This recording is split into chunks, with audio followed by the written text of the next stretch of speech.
have me. வெளியே வந்தாங்க என்ன ஆனாங்க எங்க போனாங்க யாருக்கு வேலையை மட்டும் பாரு. Halo sahabat, Assalamualaikum. Semoga sehat selalu dan senantiasa berbahagia. Terima kasih sudah subscribe dan menyimak video-video LK21 Revive. Semoga Tuhan Yang Maha Esa selalu memberikan rezeki yang berlimpah dan berkah untuk sahabat semua. Kita sapa-sapa dulu nih para penonton LK21 Revive. Yang pertama, terima kasih nih buat Anik Nanggori dari Aceh, Taufik dari Madura, Sadewa dari NTT, SM Gaming dari Bojonegoro, Rain Salim dari Malaysia, Neng Salwa dari Situbondo, para rongsok gaul dari Magelang, Wayan Adi dari Bali, Antonius Foheterin dari Kupang, Sandi dari Medan, dan buat teman-teman semua yang belum mimin sapa, nanti di next video ya. Oke, kali ini LK21 Revive akan membawakan sebuah alur cerita film yang berjudul Iraivan. Bagaimana keseruan filmnya?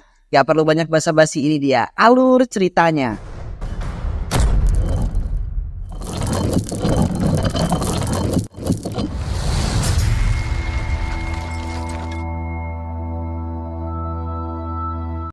Arjun adalah seorang inspektur polisi di China. Memiliki karakter yang temperamental namun jeli dalam melihat suatu permasalahan. Ia selalu menyelesaikan kasus yang ada bersama sahabatnya yang bernama Andreu. Andreu memiliki seorang istri yang bernama Jasmine dan juga adik perempuan yang bernama Priya. Istri Andreu saat ini sedang hamil dan hanya menunggu waktu untuk melahirkan. Saat yang ditunggu pun tiba. Andreu dan istrinya dikaruniai seorang anak perempuan yang kemudian mereka beri nama Sophie. 2022. Brahma, seorang si kepet dengan sabar menunggu korbannya dan selalu menargetkan seorang gadis. Melakukan penyiksaan terlebih dahulu sebelum membunuh korbannya. Ia mendapatkan kepuasan dengan mendengar rintihan dan suara ketakutan dari korbannya. Masyarakat menjuluki Smile Killer. Karena setelah melakukan aksinya, Brahma akan membuang korbannya dan di dekatnya selalu ada surat yang ditandatangani oleh Emotion Smile. Beberapa hari kemudian ditemukan mayat gadis tanpa busana dengan kondisi bagian tubuhnya tidak lengkap. Komisaris membentuk tim khusus untuk menyelesaikan kasus ini yang dipimpin oleh Arjun dan Andreu.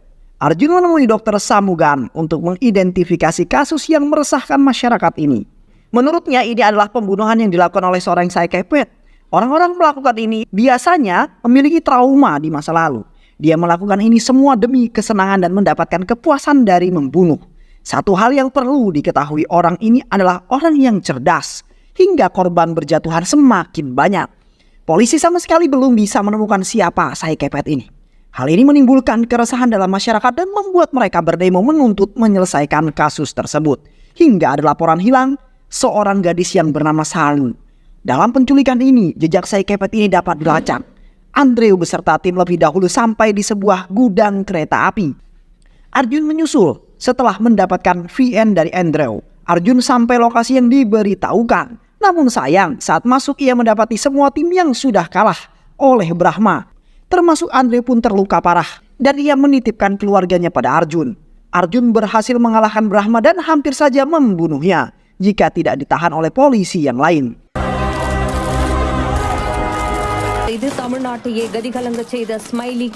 Di rumah sakit, Andre mendapatkan pertolongan namun nyawanya tidak tertolong. Andre menghembuskan nafas terakhir dalam melaksanakan tugasnya. Arjun terus menyalahkan dirinya karena saat menggerebekkan ia tidak bersama Andre untuk melindunginya. Doa bersama untuk Andre pun dilakukan di rumahnya. Arjun kemudian meminta kepada Priya untuk berbicara kepada Jasmine agar diizinkan tinggal untuk beberapa hari di rumahnya. Rasa bersalah yang terus ia rasakan membuat Arjun kemudian memutuskan berhenti dari kepolisian dan fokus pada keluarga Andreu. Arjun kemudian memulai tinggal di rumah Jasmine untuk membantu agar mereka semua tidak terlalu larut dalam kesedihan. Arjun kemudian berinisiatif membuat sebuah usaha patungan yaitu kafe kopi dan ini cukup berkembang sangat besar. Di rumah sakit jiwa terus dilakukan konseling terhadap Brahma untuk mengetahui sejauh mana gangguan yang dimiliki kesehatan yang dimilikinya. Brahma mengatakan ia hanya mengikuti suara yang ia dengar yang memerintahkan untuk membunuh. Saat Dr. Samugan bertanya, suara apa? Brahma mengatakan, jika saya adalah psikopat, tulislah apa yang ingin dokter tulis. Kemudian sesi berakhir. Di luar, Dr. Samugan sudah ditunggu oleh polisi untuk mengetahui hasil pemeriksaan. Hasil pemeriksaannya normal. normal sebagai saikepet dan dokter Samugan kemudian menyarankan untuk memindahkannya esok hari saja. Saat mereka merayakan ulang tahun Arjun, teman polisi Arjun mendapat telepon dan mengabarkan jika Brahma melarikan diri dengan dokter Samugan yang ditemukan meninggal dunia di bagasi mobilnya, dan anaknya yaitu dokter Sweta juga menghilang 2 hari yang lalu. Keesokan harinya jasad Sweta ditemukan di dalam hutan. Berita ini kemudian tersebar dengan cepat jika Sweta adalah anak dari dokter Samugan yang merawat Brahma. Untuk menyelesaikan ini, komisaris kemudian menunjuk Inspektur Frank dan Inspektur Mani. Media massa menghimbau agar gadis-gadis muda untuk sementara ini tidak keluar rumah pada malam hari untuk menghindari hal yang tidak diinginkan. Kembali terjadi kemudian penculikan. Seorang gadis yang mengendarai motor pada malam hari. Motornya ditabrak dan ia terjatuh. Tak ada yang menolong karena kondisi jalan yang sangat sepi. Polisi terus melakukan koordinasi dan terus mencari petunjuk hingga saat mereka mengadakan rapat, Inspektur Mani jatuh pingsan. Segera dilarikan ke rumah sakit dan didiagnosa serangan jantung. Arjun datang menjenguk, mengungkapkan rasa kesalahannya karena Mani terlalu banyak minum alkohol dan merokok. Namun dibantah oleh Mani ketika komisaris ternyata juga datang menjenguk dan Mani mengatakan ia stres dan kelelahan ketika menyusun laporan dan menyelesaikan kasus ini. Jujur, saya takut karena saya adalah orang tua dengan 2 anak wanita, Pak. Semenjak melarikan diri, cara membunuhnya semakin kejam. Bukan hanya korban yang menjadi targetnya, tapi juga keluarganya. Setelah beberapa hari anaknya ditemukan meninggal, ada paket yang mereka terima berupa video yang berisi penyiksaan anaknya. Tidak tahan dengan apa yang dilakukan pada anaknya, sang ibu yang melihat video itu pun kemudian bunuh diri dengan cara membakar diri hidup-hidup. Sangat mengerikan efek berantai dari pembunuhan ini. Arjun mendapatkan telepon dari pamannya yang mengabarkan jika Divya belum pulang dari les hingga saat ini. Di rumah pamannya sudah banyak polisi yang datang dan Arjun bertanya dan mengenai kepastian anaknya Divya diculik atau hanya pergi main dengan teman-temannya. Sepertinya Divya diculik, Pak, karena kami menemukan ponselnya di jalan. Tidak ada CCTV di sekitar sana, sehingga kami sangat kesulitan. Lalu Arjun meminta ponsel Divya dan meminta pada polisi untuk mengumpulkan orang di sekitar sana. Arjun bertanya kepada mereka namun tidak ada yang mencurigakan di sekitar mereka. Hingga saat seorang anak mengatakan ada yang aneh dengan orang yang ada di sebuah mobil yang sama sekali tidak marah ketika kaca mobilnya pecah karena terkena bola kriket kami. Pemiliknya sama sekali tidak keluar dan hanya melemparkan kembali bola kami. Mobil Kijang berwarna marun. Arjun kembali mencoba mengingat foto yang dilihatnya di tempat kejadian gadis terakhir yang diculik. Arjun kemudian menghubungi Dipak dari bagian IT untuk mengecek keberadaan mobil Kijang marun. Arjun terus melajukan mobilnya mengikuti rute yang dilewati mobil tersebut. Hingga sampai di persimpangan sebuah petunjuk itu mendapatkan ketika ponsel Divya berdering. Ia baru mengingat jika Divya menggunakan iWatch yang terhubung dengan ponselnya. Dari sinikah Arjun terus mengikuti titik di mana Divya berada. Di sebuah bangunan tua, Arjun kemudian mendapati Divya dengan lehernya tersayat. Namun nyawanya tidak tertolong saat dalam perjalanan ke rumah sakit. Pukulan berat bagi Arjun karena kembali gagal menyelamatkan orang yang ia sayangi.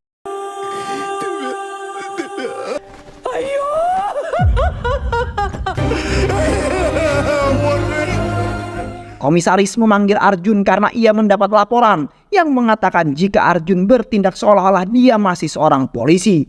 Komisaris bertanya pada Frank, ada perkembangan apa? Ini Salu, kami menemukan fotonya di sana. Satu-satunya korban yang selamat. Melihat ini, komisaris bertanya pada Arjun, seorang saikepet tidak akan pernah melepaskan korbannya. Dia pasti sudah menculiknya. Dan benar, kabar itu kemudian diterima oleh Inspektur Frank melalui sambungan teleponnya. Frank kemudian mendatangi Ganesh, pacar dari Salu.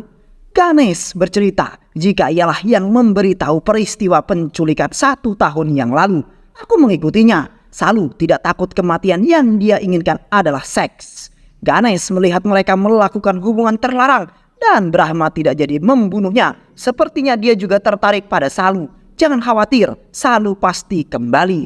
Media massa kemudian menayangkan berita penyekapan Salu. Saat ini Arjun sudah menuju tempat penyekapan. Salu di gudang tua 1 tahun yang lalu. Di kantor polisi, Frank kemudian memberi perintah pada anak buahnya untuk tembak di tempat dan mereka menuju gudang tua tersebut. Arjun lebih dulu sampai dan bertemu dengan Brahma. Terjadilah kemudian perkelahian yang sangat sengit. Arjun memaksakan agar Brahma memberitahu siapa yang melakukan pembunuhan dan menggunakan namanya. Namun Brahma tidak mau memberitahu kepada Arjun. Saat polisi datang, Brahma mengatakan jika ia akan tetap menang walaupun ia sudah tidak ada. Brahma berlari ke arah Salu, namun polisi menembakkan peluru panasnya dan mengenai dada Brahma, juga lengan Salu. Brahma tewas di tempat. Namun ini semua belum berakhir karena Brahma memiliki pengganti. Arjun bersama Mani mendatangi tempat ditemukannya jasad gadis dengan ciri pembunuhan sama dengan yang Brahma lakukan. Hal ini semakin menguatkan asumsi Arjun. Gadis ini adalah foto model di studio Ganesh. Ditemukan di pinggir sungai, Brahma dan pelaku memiliki hubungan yang sangat erat berdasarkan kesamaan perilaku menyimpangnya. Kembali beberapa paket dikirimkan di kantor beberapa e-news. Namun paket itu dikirim ke rumah tetangga yang baru. Disampaikan ke rumah Divya. Ayah Divya kemudian mengunci pintu dan melihat rekaman video penyiksaan Divya. Tak tahan dengan apa yang dilihatnya, ayah Divya kemudian memutuskan memotong nadi di pergelangan tangannya. Istri yang khawatir karena suaminya tidak kunjung keluar akhirnya menelpon Arjun. Arjun datang dan langsung mendobrak pintu. Namun terlambat karena pamannya sudah menyusul Divya, putri kesayangannya. Di kantor polisi, komisaris berbicara dengan Frank. Dan Frank mengatakan jika ia mencurigai 2 orang. Yang pertama adalah Ganesh sang fotografer. Gadis yang kemarin kita temukan adalah modelnya. Dan dia juga pacar Salu. Waktu kami mendatangi studionya, kami menemukan beberapa foto. Dan juga potongan koran yang berhubungan dengan pembunuhan yang terjadi. Lalu siapa tersangka kedua? Maaf komisaris, itu adalah Arjun. Kita bekerja dengan bukti, terus selidiki Ganesh. Arjun kembali menerima teror surat dari Smile Kailing. Hal ini kemudian membuat Arjun pergi mengunjungi penjara dan melihat bukti kunjungan. Ia ingin tahu siapa saja yang datang mengunjungi Brahma. Kenapa hanya ada data pengacara saja? Sipir mengatakan jika pastor datang mengunjungi Brahma, jika ia juga mengunjungi napi yang lain, jadi tidak terdata dalam kunjungan Brahma. Biasanya pastor datang bersama dengan asistennya. Arjun mengunjungi pastor di gereja dan bertanya dengan siapa biasanya pastor datang ke penjara. Terkadang aku datang dengan Babu. Dia ada di luar sekarang. Babu adalah orang yang pernah Arjun tangkap 1 tahun yang lalu saat mereka akan menangkap Brahma. Dia di penjara karena berada di tempat yang salah, walaupun dia tidak bersalah. Babu ketakutan ketika melihat Arjun. Ia takut jika akan ditangkap lagi dan mengalami penyiksaan. Arjun membawa Babu pergi ke sebuah bangunan kosong dan memaksa Babu untuk mengaku melakukan pembunuhan. Arjun mematahkan 1 jari tangan Babu. Saat ini polisi datang karena mendapatkan telepon dari pastor. Babu yang ketakutan kemudian mengaku jika ialah yang melakukan pembunuhan. Frey menenangkan Babu dan mengatakan jika tidak ada nada yang menyakitkan jika ia berkata jujur. Babu kemudian menceritakan jika ia melihat Arjun membawa Salu. Komisaris, Mani, Frank dan Arjun berada di ruangan lain dan komisaris mengatakan apa motif Arjun melakukan penculikan itu. Arjun menjelaskan ia menculik Salu untuk memancing Brahma. Jika Brahma sudah keluar maka kita bisa menangkap pembunuh peniru ini. Aku mengikatnya di gudang tempat Salu ditahan 1 tahun yang lalu dan aku juga yang mengirimkan video itu ke media. Babu dipanggil ke ruangan mereka, ditanya apa yang dilakukannya di rumah Salu. Ia mendapatkan perintah dari Ganesh untuk mengirimkan foto. Dan saat itulah aku melihatnya tuan. Saya tidak memberitahu polisi karena takut. Justru saya yang akan ditahan karena saya adalah seorang mantan narapidana. Pastor yang cemas dengan keadaan Babu menyusul ke tempat Babu berada. Dengan membawa wartawan dan berita ini membuat banyak yang bersimpati pada Babu. Di rumah sakit tempat Salu dirawat, Ganesh datang dan menyuntikkan obat bius ke suster yang merawat Salu dan membawa Salu dari rumah sakit. Setelah sampai di studionya, Ganesh memberitahu Salu jika Sai Kepet itu adalah Babu, asistennya. Namun Salu tidak peduli dengan apa yang dikatakan Ganesh. Salu memaksa akan pulang dan Ganesh yang panik mulai melakukan kekerasan sehingga Salu menusuk leher Ganesh dengan garpu. Saat ini Babu datang dan menculik Salu dan memasukkan mayat Ganesh ke dalam lemari pendingin. Komisaris mengadakan konferensi pers dengan kelihatan blitz dari kamera. wartawan ini akhirnya Arjun dapat mengingat jika ia pernah melihat Babu dalam acara pesta ulang tahun Divya. Babu di sana sebagai fotografer. Arjun pergi dari acara konferensi pers dan pergi ke studio milik Ganesh, menggeledah seluruh ruangan hingga akhirnya ia menyalakan komputer dan melihat seluruh isinya. Ternyata Babu masih ada di sana, terus berusaha memancing emosinya. Babu semakin menunjukkan sifat tidak warasnya. Lalu ia mengunci Arjun dalam ruangan. Babu menceritakan awal mula ia bertemu dengan Pastur Sebastian dan mulai saat itu ia menjadi asisten dari Pastur Sebastian. Ketika mengunjungi tahanan lain, dan aku juga pertama kali bertemu Brahma ketika pengacara dan Pastur mengunjunginya. Brahma yang melihat potensi membunuh dalam diriku dan dia mengajarkan bagaimana cara menikmati rasanya membunuh dengan contoh membunuh nyamuk. Itu bukan hanya nyamuk, tapi makhluk yang bernyawa. Dan mendengarkan suara jeritan terakhir mereka akan membuat kita puas. Hal itu kemudian membuatku melupakan rasa sakit. Brahma mencuci otak Babu. Brahma menginginkan Salu dan ia harus keluar dari tahanan ini. Maka kami menggunakan dokter Samugan. Namun ternyata membunuh saja tidak memuaskan dahagaku. Aku mulai mengirimkan video-video mereka yang telah aku bunuh. Dan itu sukses membuat rentetan bunuh diri yang membuat aku merasa sangat puas. Babu kemudian berhasil melarikan diri dan target selanjutnya adalah keluarga Andreo. Jasmine mengirimkan Arjun banyak voice note dan saat Arjun menelpon, Jasmine mengatakan jika Babu menculik Sophie. Sekarang Arjun ada di gereja. Arjun segera meminta polisi untuk ke gereja. Babu menyembunyikan Sophie di suatu tempat. Dia akan melepaskan Sophie jika mereka mau mengikuti permainannya. Ternyata Jasmine dan Babu sudah membuat kesepakatan untuk menyelamatkan Sophie. Tolong selamatkan dia. Dia satu-satunya yang tersisa dari Andreo. Sekarang mereka semua dalam mobil menuju ke suatu tempat yang tidak diketahui.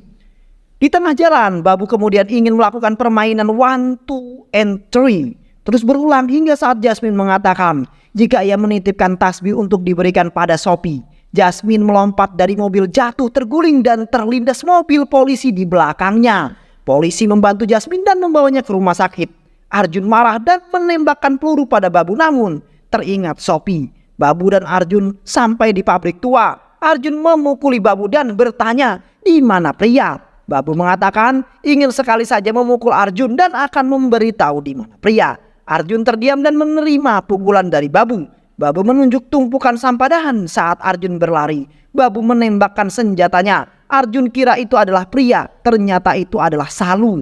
Pria datang tidak lama. Arjun bersyukur pria selamat dan pria mengatakan jika Babu menelponnya dan memintanya untuk datang, kita harus menyelamatkan Sophie. Di dalam pabrik, Sophie kemudian ditodong dengan pisau. Pria menawarkan diri untuk menggantikan Sophie. Saat Sophie sudah terlepas dari Babu, Arjun kemudian melemparkan pisau dan tepat mengenai mata Babu. Namun pria tersayat di lehernya. Mereka semua dilarikan ke rumah sakit dan kenangan masa lalu Arjun tentang pria yang begitu sabar menghadapinya membuatnya sadar jika ia tidak bisa kehilangan pria. Jasmine juga dirawat di rumah sakit itu. Di ruang perawatan Babu, mereka mendengar berita jika Babu ditemukan meninggal dan dokter berkata jika dia sudah meninggal lalu, ini siapa? Polisi yang ada di sana langsung membawa dokter itu keluar karena Arjun akan memasuki ruangan itu dan membuat Babu semakin menderita dengan kehadirannya. Arjun yang berperan sebagai polisi yang protagonis dalam menjalankan tugasnya namun sangat jeli. Harus kehilangan orang-orang yang ia sayangi akibat pembunuhan yang dilakukan oleh dua orang sekepet, Brahma dan Babu, yang membunuh hanya untuk kesenangan dan rasa puas ketika melihat dan mendengar korban berteriak kesakitan di akhir hidupnya. Pria dan Jasmine selamat namun memerlukan perawatan di rumah sakit dan Sophie selamat tanpa terluka. Dan film pun selesai. Banyak sekali pelajaran hidup yang kita bisa dapatkan dari film ini ya sahabat. Semoga teman-teman semua terhibur setelah menyimak alur cerita film ini. Terima kasih sudah menyimak video-video LK21 Revive. Semoga sahabat semua terhibur dan sampai bertemu lagi di video-video berikutnya. Sehat selalu dan wassalamualaikum warahmatullahi wabarakatuh.